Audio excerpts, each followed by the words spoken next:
Hello everybody, my name is Roland. Welcome back to Wings of Duty. Today I'm going to show you how to do a proper dive bomb with the Dauntless. The Dauntless, of course, was one of the Navy's main dive bombers, along with the Avenger, which was their main torpedo bomber.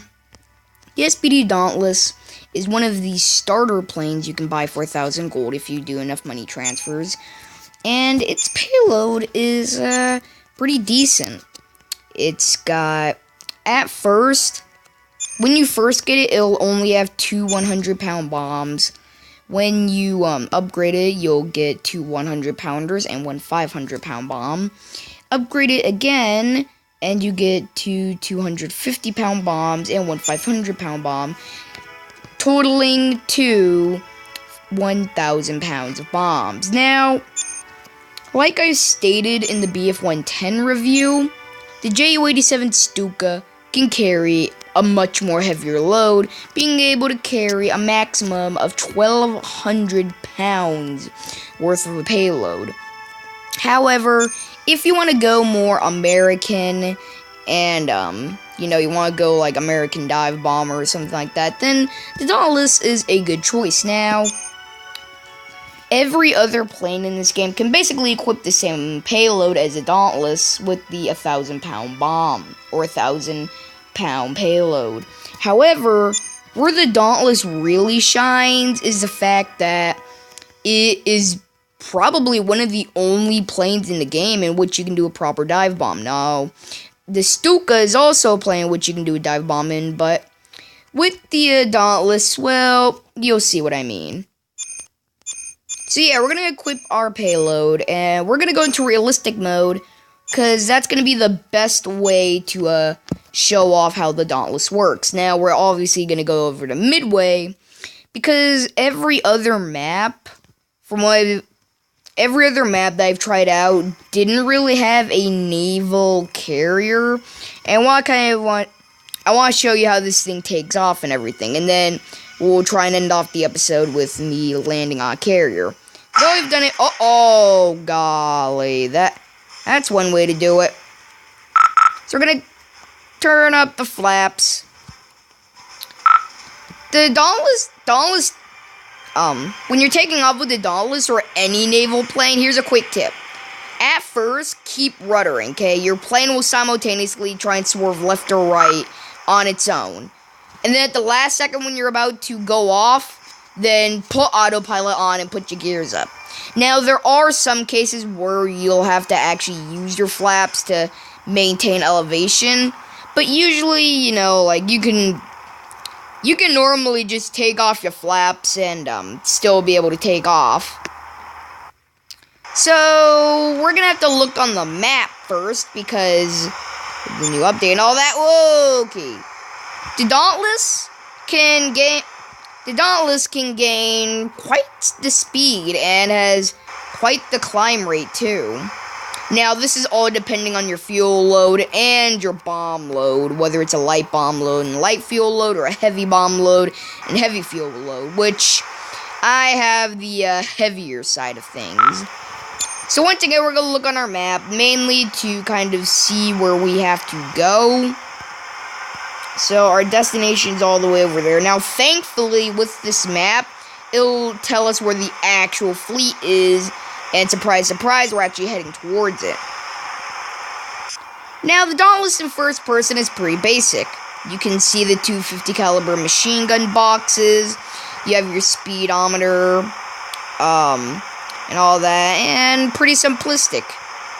Now, the Dauntless also has a 30 caliber back gun, which is pretty good in fending off enemies.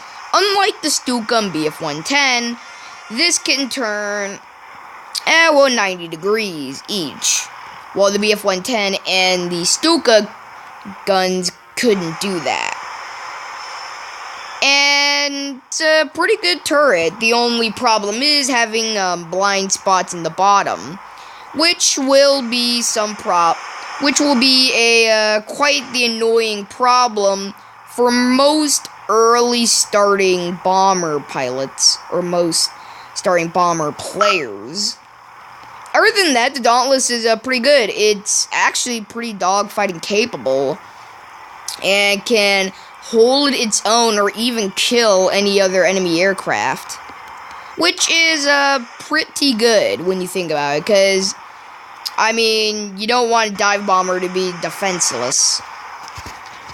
Now, the Dauntless in realistic mode is really something you gotta really take care of. Now, if you're going first person, you'll also notice that there is a hole. This was actually used to look down and see whether or not they're over the target. You also can see this hole in the Ju-87 Stuka. Once the pilot was over his target, he'd quickly dive down and drop his bombs and pull off. Now, I've seen many players, and I've done this myself, mind you, to have just dive down 100% throttle, drop their bombs, and flaps up and pull off, which is a way to do it. But obviously, there's another, more or less risk-taking way. Because though I've seen many players do this, you are running the risk of, well, going too fast and pretty much slamming into the ground.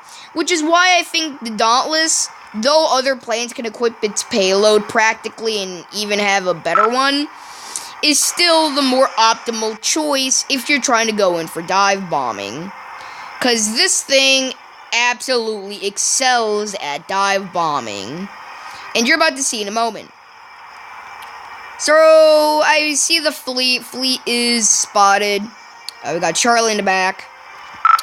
And now we're going to head over. We're actually going to try and dive bomb one of the carriers. Now, I don't know. What I'm going to do is I'm going to probably drop all of my bombs. At the same time, I'm thinking dropping two 250s on one target. Quickly pulling back up and, rinse and repeat. And then, I'm going to just bolt out of there and probably land at Midway. Or no, not Midway. I said I was going to land at the carrier, so yeah. So we got to get aligned with our target, and I'll show you how this thing works. So, at first, I thought this was like a bombardier scope. So I'd always drop my bombs in, but it was completely inaccurate. So, basically all you have to do is just kind of look over your target. It does take time. It may seem like long, but once you get over that target, man, stuff breaks loose. Oh, golly. Prepare the diving! So how you do this is that you cut down your throttle. And as you see, these other flaps, turn on, which will be really useful for when you're dive bombing. After that, you want to quickly put it up to 100% throttle, and the flaps will close back down, and then you can quickly make your getaway. Now, that wasn't really a good bomb drop, so I have my 500-pound bomb left, so I'm hoping that this time I can make a better bomb drop. But yeah, so I mean, that's usually how you dive bomb in a Dauntless. And it's really cool to see how they add in that feature. And as you see there, it really helped me in, pulling off of the target. Because usually, in most cases, it would take far longer. Now, again, after you've dropped your bombs, you quickly want to pull back up, put your throttle on 100, and basically just bolt it. Because if you keep it at 100 while you dive, you'll gain speed much faster. Which is why you have to put it on 0% throttle. Now, there is an actual tutorial on this. And, oh golly. As you see, my Dauntless is kind of just recovering from the initial dive bomb. Which is usually why you want to drop your whole entire payload. But obviously, with me, I wanted to be conservative and just drop my two 250s on that first one and see how that went. I mean, I got the hit, but it wasn't really what I was expecting. So we're obviously going to rinse and repeat and drop the last bomb and get out. of there, and then pretty much just rendezvous with the carrier, and yeah. So this is just a quick little tutorial on how to dive bomb. Now, obviously, this sort of method doesn't really apply to JU-87. I mean, you can still do it, the throttle zero thing, but unlike the JU-87, the Dauntless will actually deploy their own flaps once you put it at zero. Let's just do that again to showcase it, as you see there. Now, the JU-87 Stuka, oh god, did I dive bomb the wrong way? I stinking dive bombed the wrong way. Oh, golly, that was terrible. That was stinking terrible. But yeah, I mean, it doesn't apply to the Stuka with, you know, the flaps thing. But nevertheless, doing the throttle zero thing, I've actually found to work pretty good, even on the Stuka. Because, again, it'll decrease the amount of speed in which you're going at, meaning that you'll be able to pull up much easier. Now, once you actually start pulling up, you want to instantly put your throttle at 100%. Because if you don't, then you'll actually quickly stall out. So it's kind of like a you gotta kind of be pinpoint accurate, or not pinpoint accurate. You gotta be really accurate on how you do it to not cause yourself to stall out, but at the same time not cause yourself to hit the ground. Now, most players that do, you know, the first thing, like where they just dive down without deploying their thing at zero, I mean, it's not too bad of a choice. It's just more of a riskier one, as you run the risk of not being able to really quickly pull out. As you see there, another successful dive bomb. I think that time we actually did it far better, and now we're going to just pull away. We've done our job. Let's look on the map to see where the home carrier is. There it is. The carrier's right over there. And we're going to end it off with a simple landing. So as you see there, that is how you dive bomb. Or that is how you dive bomb correctly, as I should say, in the SBD. The SBD is definitely really good at dive bombing and is a pretty good American starter plane. Definitely one of the, I'd honestly say it's better than the JU-87 Stuka in terms of the fact that it can actually, you know, fend for itself. The Stuka can also do this, but it has a worse time at doing it. Because, see, it needs, like... Because, see, with the American planes, what I've been finding is that they can go on really low speeds and actually still go. Now, note, this doesn't apply to every American plane, you know, like the bombers and all that. But, I mean, it's definitely one of the features that applies to the Dauntless. You can really slow down and still fly. I mean, of course, if you slow down too hard, you know, of course you're going to start falling out of the sky. But, I mean, it's a really durable aircraft. Can definitely take a hit, depending on what plane it is. And, yeah, all around a plane that I definitely recommend. This, it has pretty good offense. Has a pretty good defense. All around. So we're going to head back to base. The carrier landing in this thing is really simple. And I almost forgot to mention the scope. The scope I usually use more or less as a reconnaissance scope when, you know, I was pretty new to Wings of Duty. The Dauntless was one of my first instincts to get it. Now, during the time, I was actually kind of a noob with the Dauntless. I didn't really know what I was doing. But later on, you know, I started figuring out new features of it. The scope isn't really something I would recommend you use for that much of accuracy. I mean, it's pretty good, but it's one of those things where, you know, you have to really get good at it. So we're going to try, so first things first is that we're going to find the direction in which the carrier's in, whether they're in front or in back. Once then, we'll position ourselves and land. Honestly, in my opinion, I think landing on carriers is far more simpler and smooth than landing on the ground. Of course, you know, both have varying effects depending on how good you are. But in the end, I think, you know, carrier landings are far simpler for me. Mainly because all you have to do is, put up your gears, put up your landing hook, and then boom, it stops it dead in its tracks.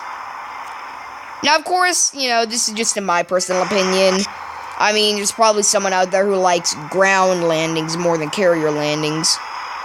But yeah, so, alright, so we gotta land the other way. Let's do that. First things first, get to a point where I can put up my gears. It's gonna be first thing. Once I put up my gears, then putting up the hook should be a more simpler part. In fact, I'll put it up now.